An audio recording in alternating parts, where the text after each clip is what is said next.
నా పేరు మోహనచంద్ర వరప్రసాదరావు అండి. నన్ను గుళ్ళో అందరూ ఫస్ట్ పేరు లాస్ట్ పేరుతో కలిపి మోహన్ రావు అని పిలుస్తారండి. గుళ్ళో పాపులర్గా మోహన్ రావు అని పిలుస్తారనమాట. నేను ఇంచుమించు 33 సంవత్సరాల నుంచి గుడికి వస్తున్నానండి. బాబా గారితో నాకు కనెక్షన్ అప్పటి నుంచి ఉంది. మా అత్తగారు బాబా గారి షిరిడి సాయిబాబా గారి డివోటీ. సో మా మిసెస్ మేనమాంగ్ గారు ఈ విగ్రహాన్ని డొనేట్ చేశారు. ఆ బాండేజ్తో అప్పటి నుంచి నాకు ఈ గుడితో అనుబంధం బాగా పెరిగిందనమాట. ఆయనకి వచ్చే మా గత జన్మల పుణ్యం కానీ పాపం కానీ జరిగే సంఘటనలో, అంటే అనుకోని సంఘటనలన్నింటినీ కూడా వచ్చినా కూడా తెలిపినట్టు తెలుపుతారు. కానీ వాటి ఇంపాక్ట్ ఏమీ, దాని ప్రభావం నా మీద ఏమీ పడుకోకుండా ఆ రోజు నుంచి ఈ రోజు వరకు ఆయన నన్ను కాపాడుకుంటున్నారండి, కాపాడుతున్నారు. నేను ఏది కూడా ఆయన దగ్గరికి వచ్చి ఏమీ కోరను. ఆయన నామస్మరణ మాత్రం చేసుకుంటూ ఉంటాను. చాలా ఇన్సిడెంట్స్ జరిగినాయి, 1 కాదు 2 కాదు 10 ఇన్సిడెంట్స్. అంటే 1 డజన్ టైమ్స్ నేను చచ్చి బతికానని అనుకోవచ్చు.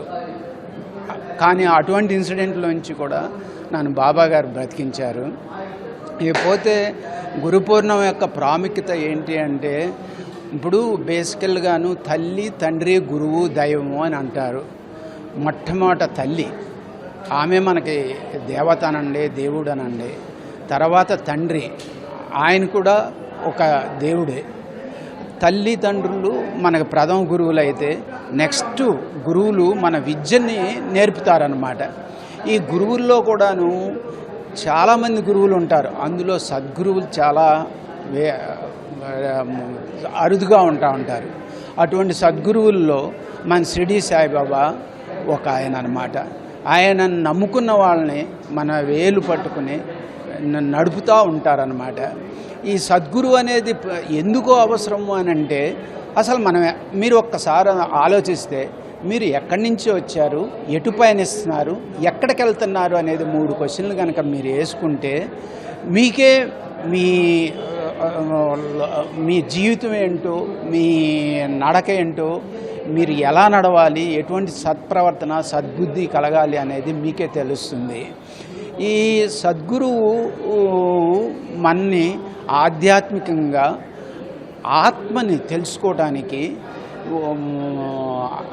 ఆయన గైడెన్స్ మాత్రం కంపల్సరీగా ఉండాలన్నమాట.